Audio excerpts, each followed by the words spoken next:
Questo programma vi è offerto da Tiare Shopping.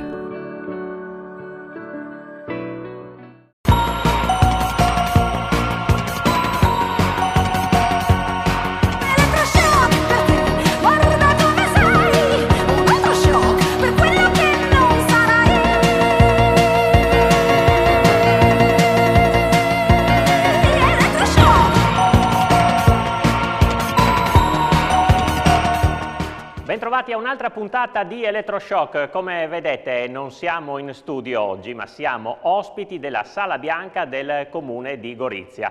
Perché a Gorizia? Beh, perché Gorizia è una vetrina internazionale, i riflettori sono puntati su questa città e con merito. Perché? Perché ci sono due eventi, uno che arriverà tra pochissimo e uno un po' più in là nel tempo, che pongono questa città a livello internazionale sotto i riflettori, come dicevo, iniziando da quello che accadrà tra circa una decina di giorni, perché domenica 23 maggio arriverà qui il Giro d'Italia, la tappa 15 da Grado a Gorizia. Proprio Gorizia ospiterà questo importantissimo arrivo di tappa, ma non solo, perché Gorizia insieme a Nova Gorizia saranno protagoniste di un evento importantissimo nel 2025, perché sono state scelte queste due città come capitale europea della cultura, un riconoscimento molto ambito e prestigioso che queste due realtà, che stanno collaborando ormai da tempo, sapranno sfruttare sicuramente al meglio. Ne parliamo con alcuni ospiti, do il saluto a quello che è il padrone di casa, il sindaco di Gorizia, Rodolfo Ziberna, e grazie mille per averci ospitato. Padrone di casa è una parola importante, sono l'amministratore di un grande condominio.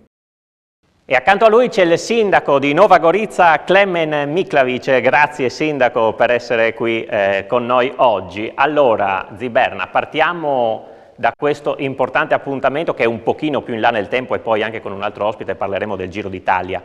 Capitale europea della cultura, ecco, che cosa significa? Innanzitutto diamo a Cesare ciò che è di Cesare. Come sappiamo in Italia nel 2019 Matera era capitale europea, nel 2025 spetta alla Slovenia, perciò precisamente si tratta di capitale Nova Gorizia, Gorizia, capitale europea della cultura. E come diciamo in continuazione, a mio avviso il momento importante è già una quasi vittoria, è stata la candidatura stessa. Cioè quando due mondi, comunque per tanto tempo separati da un confine, anche se un confine, il nostro confine non era certo paragonabile a quello di Berlino, per capirci, però due mondi che avevano al di qua e al di là del confine attività simili, associazioni, istituzioni, noi abbiamo la fotografia qual era? Di questi due mondi che o non si parlavano, non si conoscevano o si parlavano con grande difficoltà. Il riuscire perciò già a mettere insieme queste due importanti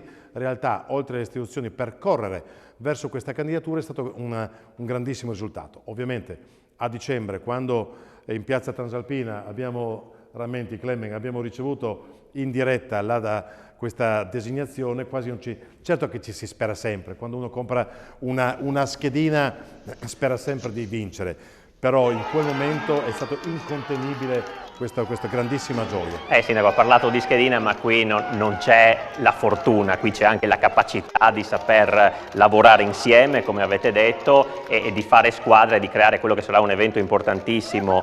Miklavic, questa esultanza, visto che oggi parleremo anche di sport, per un derby vinto, perché poi c'era anche Lubiana con altre città candidate, e quindi voi siete riusciti a spuntarla. Ecco, il momento dell'assegnazione, come l'avete vissuto proprio qui in piazza? Ma c'era la felicità, non solo mia, posso liberamente dire che la felicità che ho espresso lì era la felicità di tutti i nostri cittadini, ma non solo di Nova Gorizia e Gorizia, di tutta la regione, perché dopo gli anni 90 siamo stati un po' trascurati da Lubiana, quello che sento anche da Roma, questo ci mette nel centro. Ci fa capitale ma non di Slovenia o di Italia, di tutta l'Europa. E l'impegno importante, il compito importante che avevamo, che ci ha fatto vincere, è di dimostrare alla Commissione europea che ha scelto, che aveva da scegliere, di essere un fenomeno che parla a tutta l'Europa, un fenomeno transfrontaliero, è quello che era il sogno dei padri europei di raggiungere in Europa, che era centinaia di anni in conflitto, le nazioni si combattevano. Ecco, quali sono state le carte che avete messo sul piatto e che poi si sono rivelate vincenti? Ma io credo che la prima è proprio questa.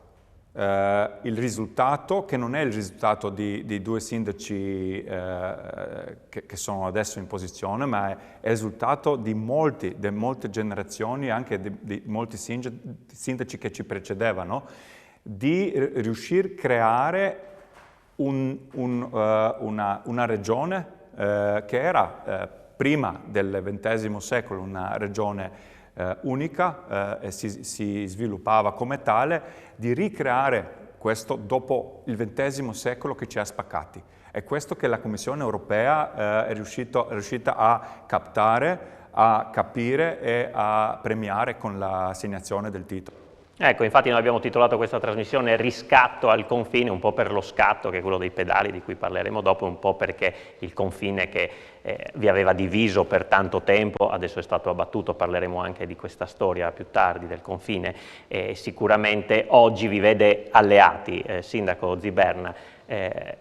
Facciamo capire anche quale potrebbe essere la ricaduta del turismo economica per un evento del genere che durerà di fatto un anno intero. Certo, ma anche più di un anno, nel senso che l'obiettivo nostro e l'impegno che noi abbiamo assunto con i nostri cittadini, con chi ci aiuterà e con la Commissione europea è che questo non sarà assolutamente un fuoco di paglia.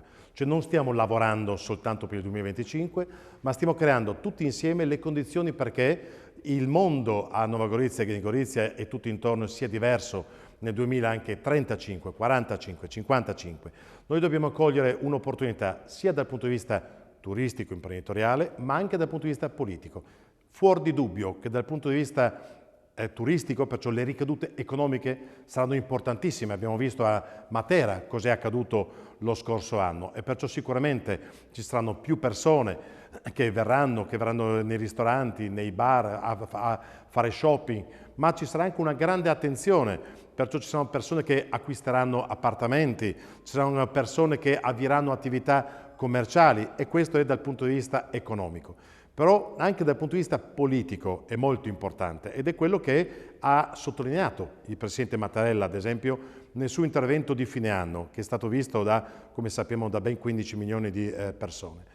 Se noi avessimo io mi pongo sempre questa domanda, se noi avessimo chiesto 20 anni fa, 30 anni fa a un politologo se poteva nascere, germogliare qualcosa nell'ambito internazionale tra questi due lembi di territorio in Italia e in Slovenia, probabilmente ti avrebbe detto no o con grandissima difficoltà, perché è un territorio che ha vissuto la tragedia della Prima Guerra Mondiale, la tragedia del fascismo, sappiamo quanto ha pagato la comunità linguistica slovena il fascismo, la tragedia della Seconda Guerra Mondiale, ma anche il doversi reinventare. Nova Gorizia è la più giovane città d'Europa, con 71 anni, 72 anni di vita. Gorizia ha dovuto reinventarsi ogni 20 anni un proprio ruolo, adesso anche imprenditoriale, economico, commerciale. Ecco, ti avrebbe detto di no. Se proprio qui, dove non c'erano le condizioni per far nascere qualcosa, siamo riusciti qui a far germogliare, prima con il GECT, che è uno strumento di diritto europeo,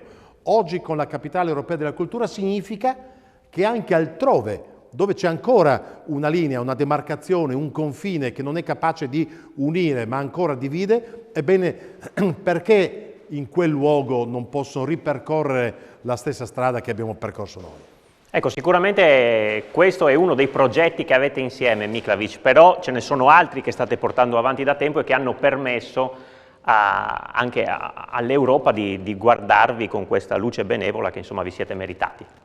Ma sì, la nostra cooperazione è molto funzionale, è diventata funzionale. Se negli anni 60 c'erano i primi tentativi di congiungere le due politiche da due sindaci allora molto coraggiosi, perché si sono incontrati anche all'insaputa dei rispettivi governi, perché erano i tempi di guerra fredda, uno era comunista, l'altro era democristiano.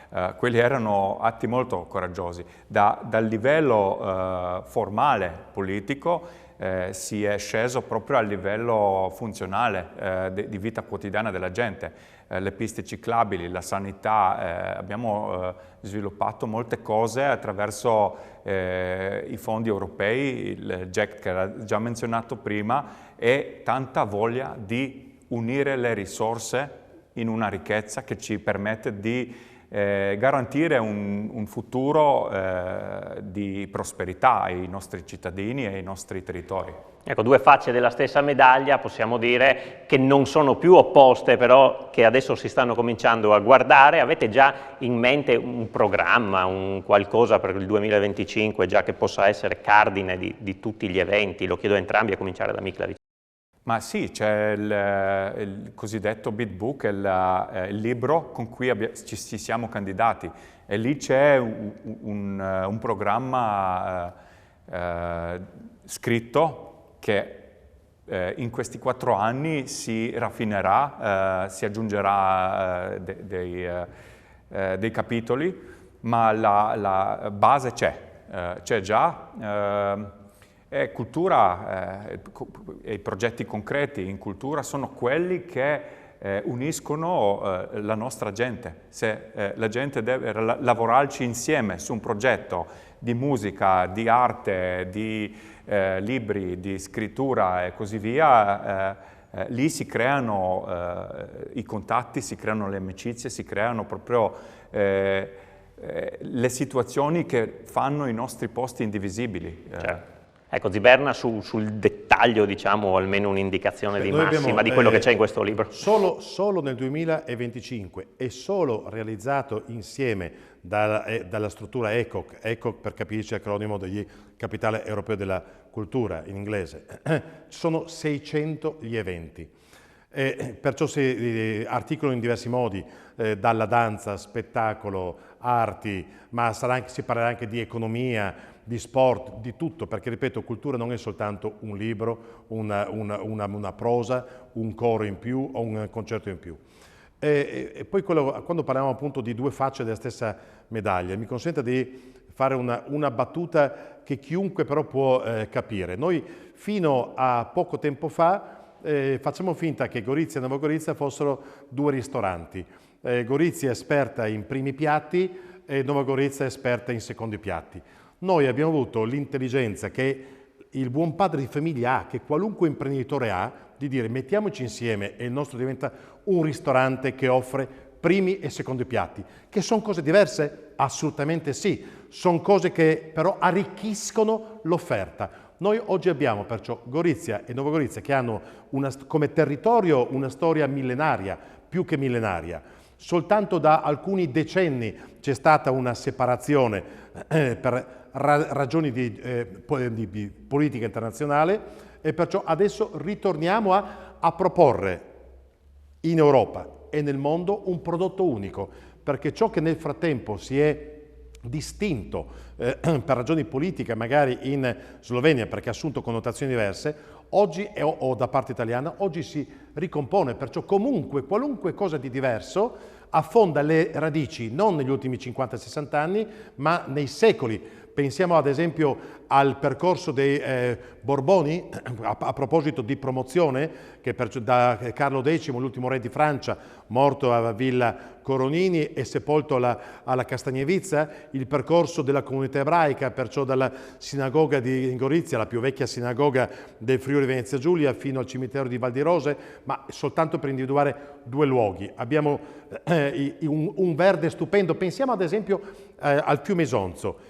La grande differenza, stesso fiume, la grande differenza tra fiume Isonzo, stupendo, eccezionale in Slovenia, che cambia proprio la morfologia, sfruttato dal punto di vista ambientalistico, sportivo, attrezzato e tra l'altro uno dei luoghi per quanto riguarda alcune discipline sportive tra i più apprezzati d'Europa. Come cambia nel momento in cui arriva in Italia. Abbiamo zone verdi eccezionali, sommando il verde che c'è al di qua del confine. Pochi sanno che Gorizia come comune capoluogo è il 7° capoluogo in Italia rapportato verde, rapportato alla superficie e al numero di abitanti, ma abbiamo da ogni punto di vista la capacità di offrire all'Europa una ricchezza eccezionale, millenaria. E insomma un menù molto ricco, per restare nella metafora dei ristoranti. In questo menù c'è anche lo sport, l'abbiamo detto prima, adesso parleremo anche dell'arrivo di tappa al Giro d'Italia, perché sta per raggiungerci un altro ospite. Siccome parliamo di Giro d'Italia in Friuli, immagino che avrete già capito di chi si tratta. Ci fermiamo per la pubblicità, tra poco.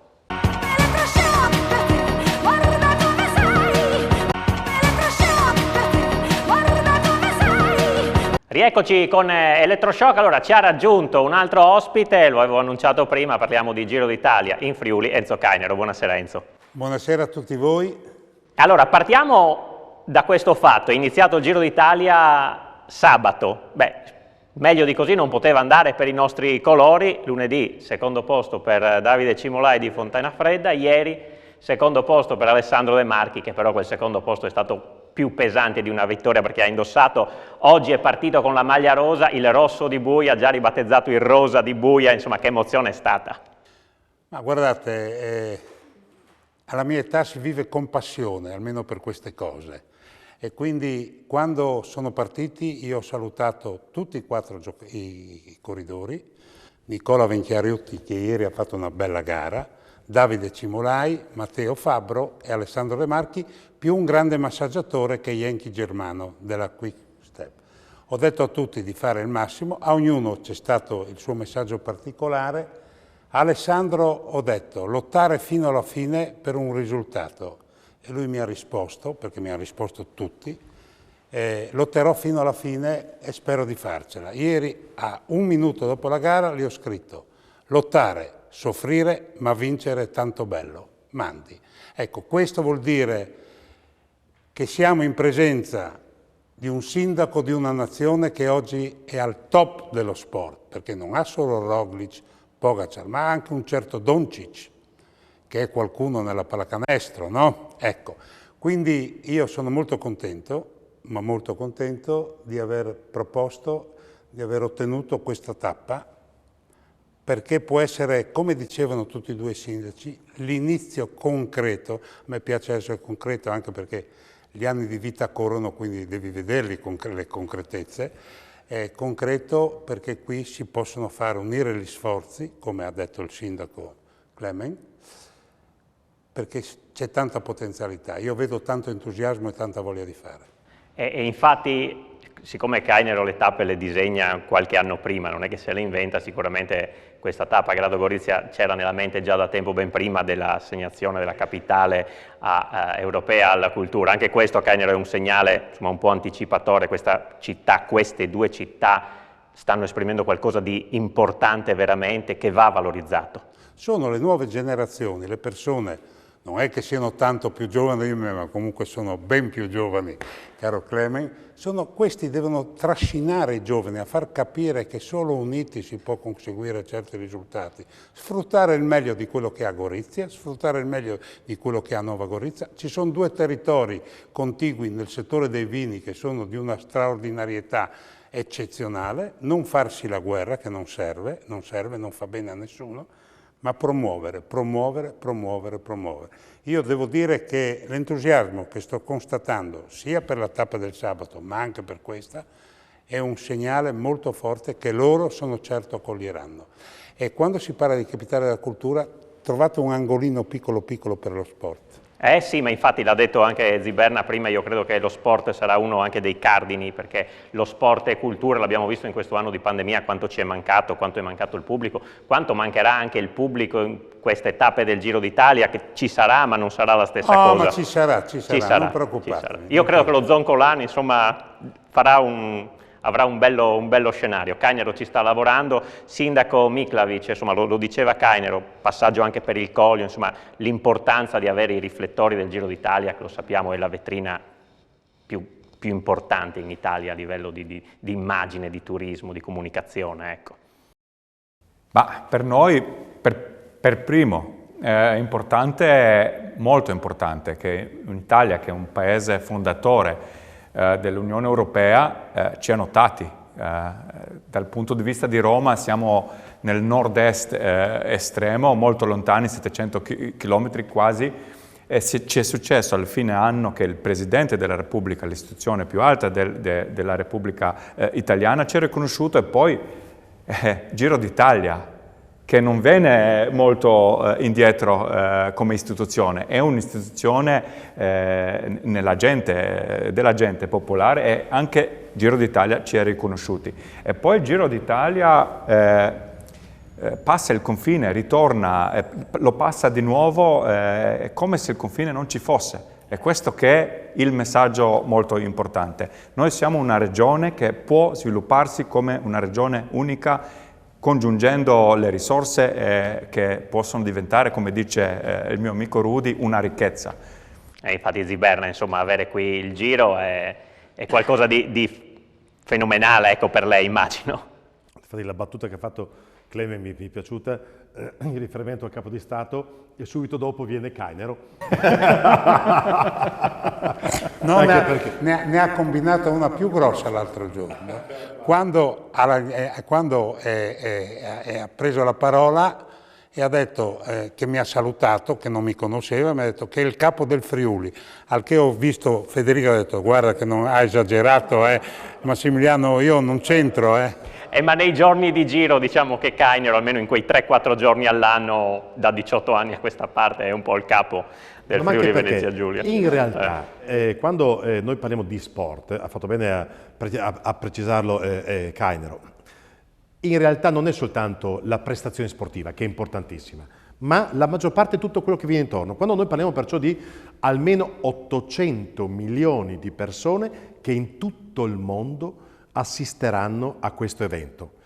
Pensiamo che ci siano 800 milioni di persone nel mondo che amano la bicicletta in senso sportivo? Ci sono tanti, ma l'ho constatato, l'ho toccato con mano, persone anziane che non hanno proprio, forse non sono mai salite su una bicicletta, che guardano il Giro d'Italia perché consente loro di vedere il contesto, i luoghi. Anche poi un'altra osservazione, se noi facessimo qui, se si svolgesse qui a Gorizia o a Nuova Gorizia, la finale mondiale di una partita di calcio, di pallacanestro, salvo la citazione, ovviamente si svolgerebbe tutto all'interno di uno spazio con i commentatori sportivi costretti a illustrare con celerità quello che accade sul campo di gioco. In realtà noi sappiamo che grazie alle immagini, elicotteri, moto, macchine, noi davvero facciamo quasi toccare con mano, facciamo quasi sentire la percezione di essere sul luogo e vedere le vigne. Bellissima una considerazione che ha fatto Collini al Teatro Verdi, presentazione alcuni giorni fa, immagini dall'alto del Collio e del Brda, del Collio sloveno. Ditemi che differenza c'è. Quello che diceva anche Clemen, che la dimostrazione che si passa attraverso un confine che certo esiste sulla carta, ma ahimè solo sulla carta, riusciamo a dimostrare che in realtà il confine è un confine virtuale, finto, perché guardando dall'alto, più ci si allontana, si vede che è un territorio unico. E appunto, come diceva Cainero, come diceva Clemen, la nostra grande forza è dimostrare che aggregandoci, presentando un pacchetto, cioè tutto ciò che noi siamo, dalla storia allo sport, passando attraverso il turismo, passando attraverso ancora l'enogastronomia e tutto quello che rappresenta il nostro bagaglio di ricchezza, credetemi, non è una battuta da sindaco, ma non ce n'è per nessuno dopo. Ecco, Cainero, quando è nata l'idea di questa tappa e come è nata? 2 anni e 3 mesi, 2 anni e mezzo, perché devo ammettere che avevo un po' trascurato l'Isontino. Avevo fatto la settimana tricolore a Gorizia nel 2006, c'era stata una partenza da Grado nel 2009 e poi per vari motivi avevo seguito altre strade. Allora a un certo punto ho detto che mi piaceva venire da queste parti, ne ho parlato con il presidente regionale perché prima è accenno e io voglio sempre abbinare sport e turismo e cultura, cioè a fare una tappa senza abbinare il turismo non ha significato. E lui ha detto bellissima, poi quando gli ho parlato anche di Grado ho provato a immaginare un po' il percorso, ho chiamato Edi Rei, ho detto voglio Edi che tu mi tiri fuori qualche cosa di significativo in Slovenia perché voglio andare in Slovenia. E abbiamo fatto 2 giri in bicicletta, io con quella elettrica. Pedalata assistita? Perché assolutamente no. Mi è piaciuto moltissimo, abbiamo limato il territorio, volevamo passare davanti alla Transalpina, passiamo davanti alla Transalpina, tocchiamo Nova Gorizia e quindi da lì l'ho presentato a Milano perché il finale aveva 2 destinazioni. E quando gli ho parlato a Ziberna ho detto cancella la seconda, che era Cormons, per cui a Cormons porterò le donne. E quindi sono venuto qua, ho parlato solo con lui, è stato abbastanza zitto, bravo, abbastanza. Che non è facile, no, dallo zitto poi, per un po' di poi tempo. quando dopo la gara, dopo l'etappa di rivolto dell'anno scorso, nella giornata di riposo, che era a Udine, abbiamo chiuso l'operazione. Ma sai, bisogna pensare sempre, io penso se le cose vanno come credo, in Slovenia ci torno fra poco. Ma però devo vedere il test. Ma sono convintissimo che sarà molto bello. Nei programmi già presentati a Milano, sì, non vado oltre, sì, c'è già un bel passaggio sulla Slovenia e forse anche di qua, dipende. Insomma, ecco, Miklavic può cominciare allora a sondare Ma il terreno. prima di tutto lo ringrazio per la fiducia e adesso il compito nostro è di non deluderla. No, ma siete bravi e io sono molto contento perché faremo gran bella figura, state tranquilli. Io di questo mi auguro che le condizioni meteorologiche siano buone, ma una prova, vedi, molto vera e concreta di questa collaborazione è che per la prima volta in una tappa ci saranno 2 polizie, da Grado fino a Gorizia, italiana e slovena. Hanno già fatto la prova, sono venuti a vedere tutto, abbiamo fatto tutto. È un passo in avanti perché apre rispetto altre al passato, strade. caro Clemen, impensabile. Ed è questo.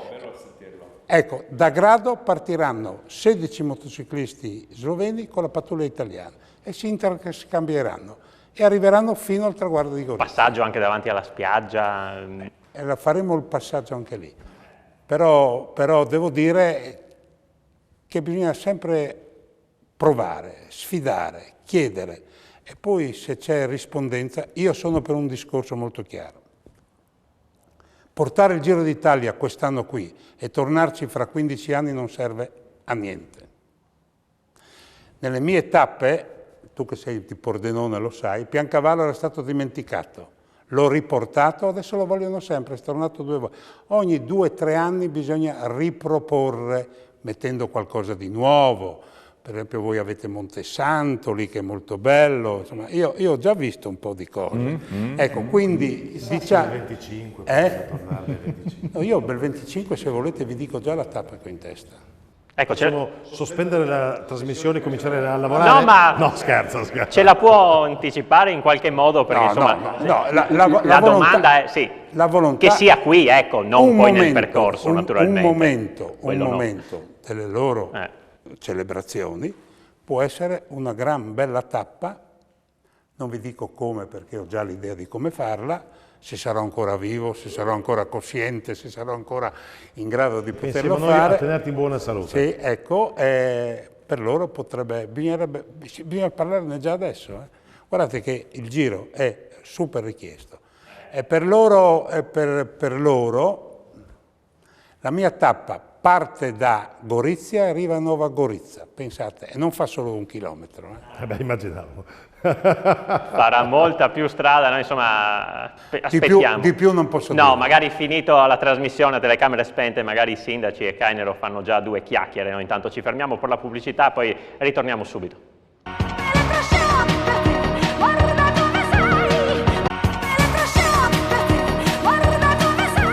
Eccoci con Elettroshock, a breve dovrà salutarci il sindaco Miklavic, lo liberiamo perché ha numerosi impegni di giornata, però insomma una conclusione finale, ne abbiamo detto tanto, sia sulla Capitale della Cultura, sia su questa grande collaborazione che c'è con Gorizia e poi su questa vetrina del Giro d'Italia. Voi siete giovani, però intraprendenti, ecco, una cittadina giovane, come diceva appunto Ziberna prima, però vi siete già messi in mostra e questi eventi vi aiuteranno sicuramente a farvi conoscere ancora di più a livello internazionale.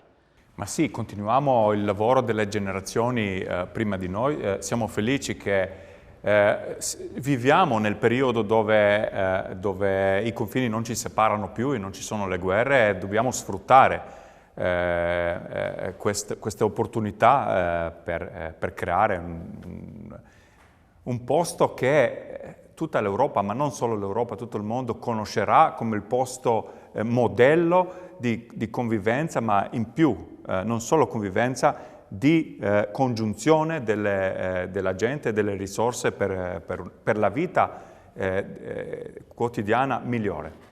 Assolutamente, complimenti, cose impensabili fino a un paio di decenni fa, 2 o 3 decenni fa, come diceva anche Ziberna prima. Noi salutiamo il sindaco Miklavic e lo ringraziamo anche per essere stato nostro ospite. E adesso la ringrazio anch'io per l'opportunità di comunicare con i vostri sempre a spettatori. disposizione per raccontare quelle che sono insomma le eccellenze del nostro territorio, e Nova Gorizia fa parte anche del nostro territorio sicuramente. Adesso però proponiamo un contributo con Antonella Gallarotti, che è una storica, è stata per tempo bibliotecaria presso la Biblioteca Statale Isontina, si occupa della storia della città, ha scritto numerose pubblicazioni. A lei abbiamo chiesto un ritratto di quello che era il confine, la storia di confine. 2 città sono state a lungo divise da un muro che oggi si sono riabbracciate, ma non è stato un percorso molto semplice. Lo sentiamo nelle sue parole. Gorizia era tradizionalmente abituata ad essere il punto di riferimento di un territorio molto più vasto del suo centro urbano, e quindi quando con la Seconda Guerra Mondiale, in particolare con il Trattato di Parigi che stabiliva il confine, si è ritrovata separata dal suo territorio di riferimento e col confine che correva praticamente all'interno della città. Pensiamo al luogo simbolo, oggi il piazzale della Transalpina, dove nel 1906 era stata inaugurata la stazione, anzi dall'allora erede dell'impero austro-ungarico Francesco Ferdinando, poi vittima dell'attentato di Sarajevo, e quindi ripeto, una delle 2 stazioni della città che portava appunto verso l'interno, verso l'Austria, e no, mentre la stazione meridionale porta verso il Regno d'Italia e Trieste. E ci si è trovati all'improvviso col confine che correva praticamente tra le case, anzi i soldati americani che nel 1947 erano ancora a distanza a Gorizia, sotto occupazione del governo militare alleato, i soldati americani che hanno tracciato la linea di confine l'hanno tracciata seguendo le mappe che erano state loro date, però anche, come dire, comprensivi di alcune suppliche di abitanti che chiedevano magari che la loro casa restasse da un lato o dall'altro, quindi la linea di confine in certe zone un pochino più spezzettata, proprio perché magari ha fatto restare una casa da una parte piuttosto che dall'altra. Cambiava la vita. Esatto, esatto. In qualche caso c'è qualche vecchia foto dell'epoca che mostra l'aia di una casa colonica tagliata a metà invece della linea di confine che passava in linea retta, e quindi col contadino che mungeva la vacca che si trovava nell'altro stato. Però invece all'epoca il confine era chiuso, era veramente una barriera che impediva i contatti tra componenti della stessa famiglia, che siano per abitazione, tradizione, consuetudine, erano da una parte o si sono ritrovati dall'altra, e che si incontravano oltre la rete di confine per salutarsi, per passarsi qualcosa quando era consentito. Nel 1947, al momento del tracciato del confine, restano in Jugoslavia sobborghi della città, il quartiere di Salcano, Solkan, ma non il centro urbano. E quindi da parte della Jugoslavia c'è l'esigenza di costruire una città che sia da un lato punto di riferimento del territorio che dicevo è rimasto senza la città e i servizi di riferimento, e dall'altro anche mostrare che c'è una città che si fronteggia, diciamo, con la città Gorizia italiana, e quindi Nova Gorizia viene costituita già immediatamente, si cominciano a fare i progetti già nel 1947, la posa della prima pietra nel 1948 e si presenta come contraltare di Gorizia. Sul tracciato della Transalpina c'è quello che è stato definito il muro di Gorizia, che in realtà è un muretto con una piccola rete, una cancellata piuttosto bassa, facile da superare nei momenti del confine aperto, che si apre diciamo dagli anni 60 con grandi contatti tra le due municipalità e tra le due nazioni. Però resta sempre comunque un confine da superare con il passaporto, con la cosiddetta prepusnica che facilitava i contatti tra i cittadini proprio dell'area limitrofa al confine. Però invece per chi questa prepusnica o il passaporto non l'aveva era comunque un confine da superare illegalmente, a rischio, confine sorvegliato da guardie armate, quindi la cortina di ferro passava attraverso i muri della città. Ecco. Ovviamente, cosa che adesso è ampiamente superata, è, ripeto, soltanto l'emergenza Covid che ha fatto rendere conto alle nuove generazioni che il confine può essere una cosa fisica, altrimenti oggi è assolutamente permeabile, ci si può recare in un sito o nell'altro delle due città. Gorizia con i suoi centri, con diciamo, le strutture e gli edifici storici che fanno parte però anche del patrimonio storico e culturale della componente slovena oltreconfine. Ecco, queste le parole della dottoressa Gallarotti, sindaco. Beh, insomma, la storia di questo confine è stata sicuramente dolorosa per certi aspetti. Ma sì, anche perché davvero, come dicevo anche prima, lo stress che ha subito il territorio, cioè le lacerazioni che ha subito il territorio ha comportato naturalmente anche quell'identità che oggi noi possediamo. Perciò l'essere città di confine da ogni punto di vista ha rappresentato l'elemento forse più importante che ci ha caratterizzati. Non dimentichiamoci che perciò essere confine non significa confine soltanto attraverso un muro, significa la presenza delle popolazioni slave dal 600-700 in poi, l'influenza, perciò come vede sto andando molto indietro, l'influenza di Aquileia dal I secolo a.C. sino ai nostri giorni, la presenza dei Longobardi. Sembra una sciocchezza, però questa zona qui è sempre stata fortemente influenzata anche perché una volta, ovvio, secoli fa non c'erano gli aerei, non c'erano i grandi ponti, comunque il collegamento tra Italia e addirittura Asia passava attraverso quello che in epoca di guerra fredda noi abbiamo chiamato la soglia d'Italia, Gorizia, ma soglia d'Italia lo era anche molti secoli prima. Perciò essere luogo in cui comunque ci sono state migrazioni, trasformazioni continue, sino appunto a giungere alle tragedie del XX secolo, che come dicevo ha coinvolto il territorio fino a pochi giorni fa, perché se la Prima Guerra Mondiale, il fascismo, la Seconda Guerra Mondiale, i fatti accaduti di sangue, di occupazione, all'indomani a guerra finita, sono riconducibili soprattutto ai due conflitti, non dimentichiamoci che oggi non si combatte più, almeno in Europa, la guerra guerreggiata, ma la si combatte in termini economici. Pensate alla difficoltà di questo territorio che è stato militarizzato per molti anni e poi all'improvviso demilitarizzato, e perciò prima con delle prescrizioni e impossibilità di usare luoghi, dopo invece con manufatti inservibili e con il venir meno di una presenza militare che rappresentava un elemento di ricchezza per il territorio, ma un territorio di confine che ha subito la necessità di essere territorio appunto con una vera e propria economia di confine. Alcune volte un'economia di confine è difficilmente riconvertibile, altre volte è impossibile convertirla a un'economia che non sia di confine. L'essere città emporio nei confronti dell'ex Jugoslavia, abbiamo visto oggi, se qualcuno va oltre il confine vede che il 50% dei clienti sono italiani, perciò non più con la capacità attrattiva quasi in regime di monopolio nei confronti del nostro est più prossimo al confine. Capisci che perciò in continuazione il territorio è costretto a ristudiarsi, e io credo davvero che nella nostra regione, vista la vocazione di Trieste, quella di Udine, quella di Pordenone, io credo che questa strada, la vocazione internazionale, fare in modo che Gorizia sia più internazionale possibile, dallo sport alla cultura, all'università, fare in modo che il punto di riferimento internazionale della nostra città, perciò il punto di riferimento anche verso l'Europa internazionale della nostra città possa essere proprio Gorizia.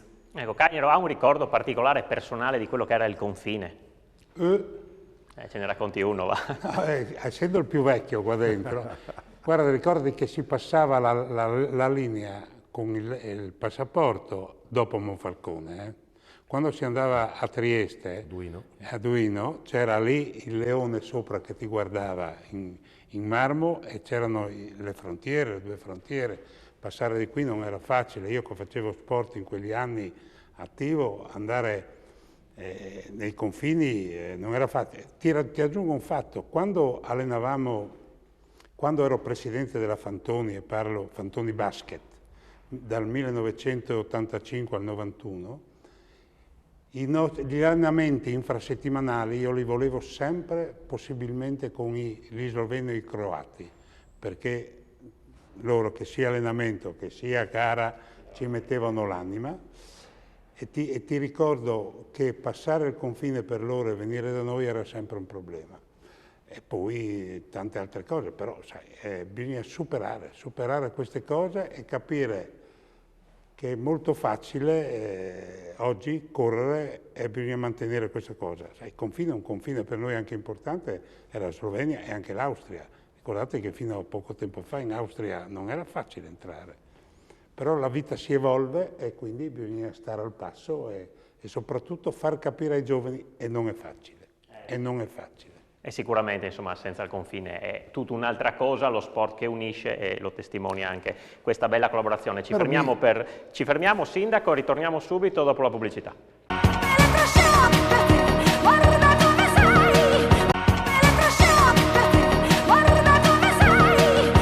Ultima parte con Elettroshock, siamo qui ospiti della Sala Bianca del Comune di Gorizia, grazie al Sindaco Ziberna. Beh, insomma, si parlava anche di giovani, del confine che non c'è più, insomma, aveva un aneddoto da raccontarci. Sì, ma io l'ho raccontato in alcune circostanze. Io cito davvero mia figlia.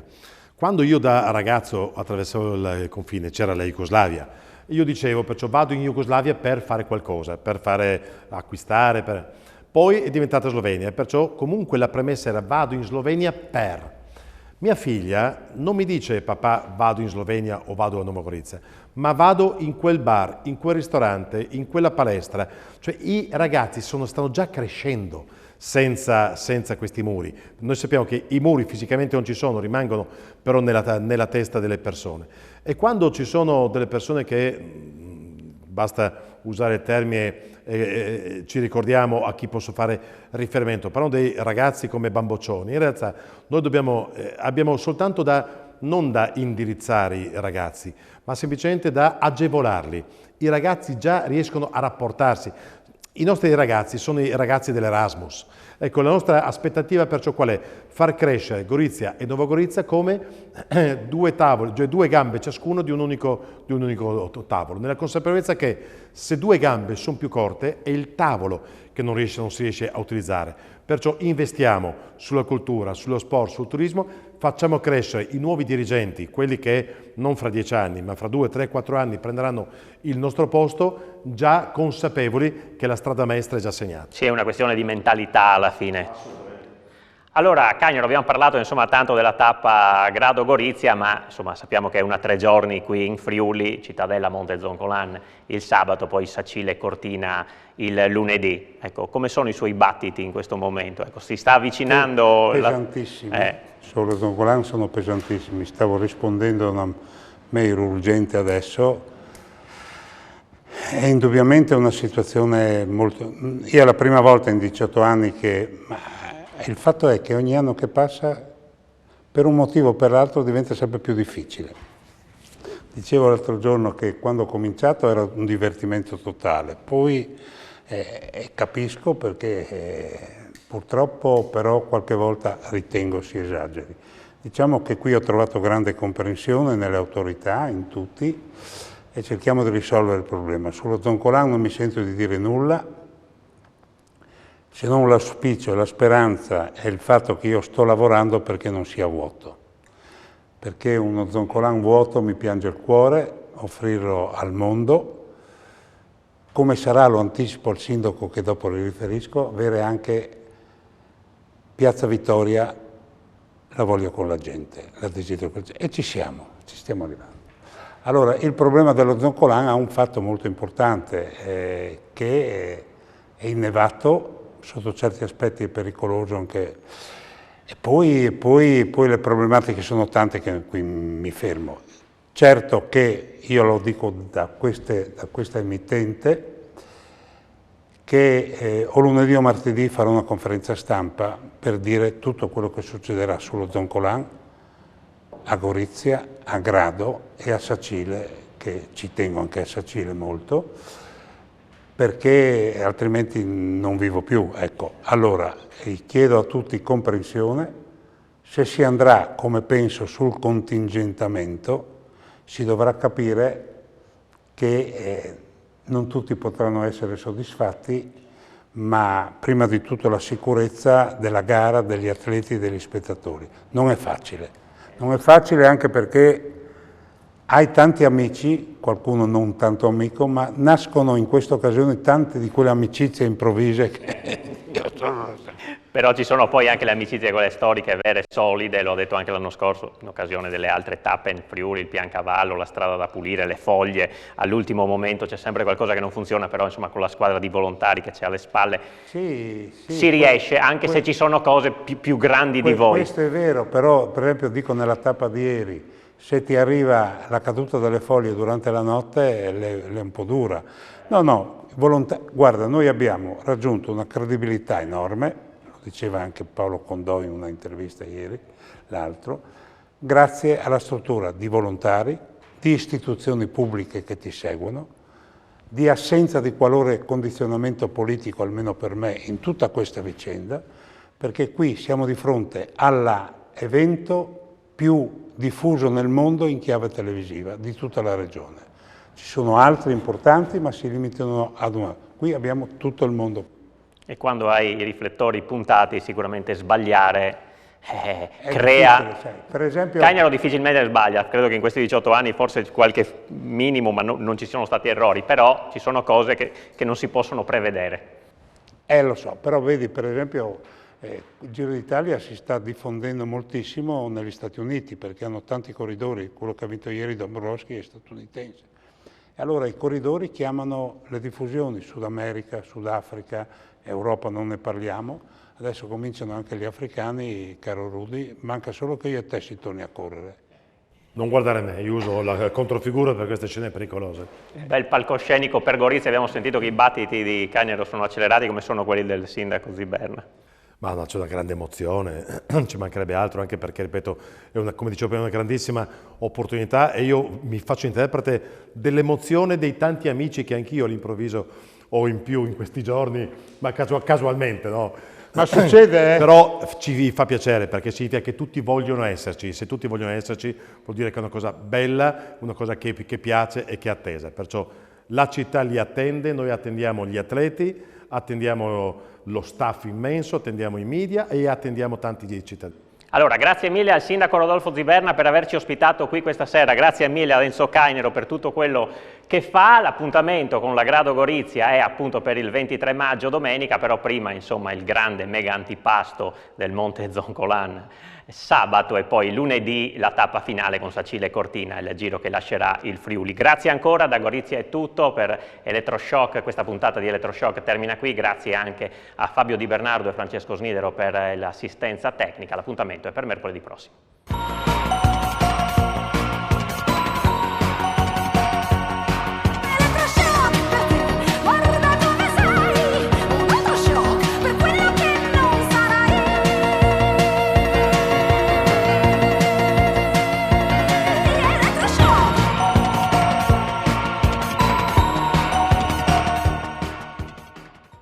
Questo programma vi è stato offerto da Tiare Shopping.